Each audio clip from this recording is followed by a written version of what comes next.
నమస్కారం, welcome to my channel friends. ఇప్పుడే అందిన వార్త. జనవరి 1 నుంచి వీటి ధరలు భారీగా పెంపు.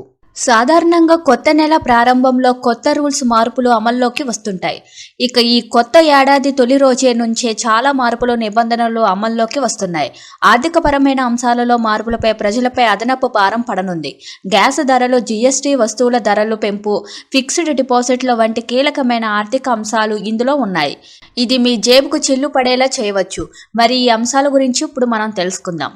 ఎల్పీజీ గ్యాస్ సిలిండర్ల ధరలు. చమురు మార్కెటింగ్ కంపెనీలు ప్రతి నెల 1వ తేదీన ఎల్పీజీ గ్యాస్ సిలిండర్ ధరలను సమీక్షిస్తాయి. గత 5 నెలలుగా 19 కిలోల వాణిజ్య సిలిండర్ ధరలను పెంచుతూ వచ్చాయి. అయితే 14 కిలోల గృహ వినియోగ సిలిండర్ ధరలు మారలేదు. అయితే ఈసారి భారీ మార్పులు వచ్చే అవకాశం ఉన్నట్లు తెలుస్తోంది. ధరలు పెంచితే అదనపు భారం పడనుంది. ఫిక్స్డ్ డిపాజిట్ల రూల్స్.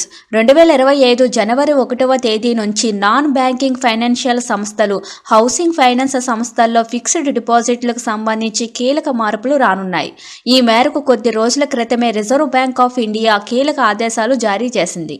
ప్రజల నుంచి సేకరించే డిపాజిట్ల నియమాలలో మార్పులు, లిక్విడ్ ఆస్తులను పెంచే శాతం, డిపాజిట్లకు బీమా వంటివి మారనున్నాయి. UPI 123 pay. డిజిటల్ పేమెంట్లో యూపీఐ కీలక పాత్ర పోషిస్తుంది. దీనిని మరింత ప్రోత్సహించేందుకు యూపీఐ 123 పేను రిజర్వ్ బ్యాంకు తీసుకొచ్చింది. అయితే ఈ ట్రాన్సాక్షన్ల పరిమితిని 5,000 నుంచి 10,000 వరకు పెంచుతూ ఇటీవల నిర్ణయం తీసుకుంది. ఇది జనవరి 1 నుంచి అమల్లోకి రానుంది. అలాగే యూపీఐ 123 పే అనేది స్మార్ట్ ఫోన్లతో పాటు ఫీచర్ల ఫోన్లోనూ అందుబాటులోకి రానుంది. వస్తు సేవల పన్ను జీఎస్టీ. 2025 జనవరి 1వ తేదీ నుంచి భారత్లో వ్యాపారాలు కఠినమైన జీఎస్టీ నిబంధనలతో నిర్వహించాల్సి ఉంటుంది. ఈ క్రమంలో జీఎస్టీ పోర్టల్లో భద్రతను పెంచేందుకు పన్ను చెల్లించే వారందరూ మల్టీ ఫ్యాక్టర్ అథెంటికేషన్ తప్పనిసరి కానుంది. 180 రోజుల కంటే పాతవి కానీ బేస్ డాక్యుమెంట్లపైనే ఇక ఈ బిల్లులు జనరేట్ చేస్తారు. మోసాలు అరికట్టేందుకు ఈ విధానాన్ని తీసుకొస్తున్నారు.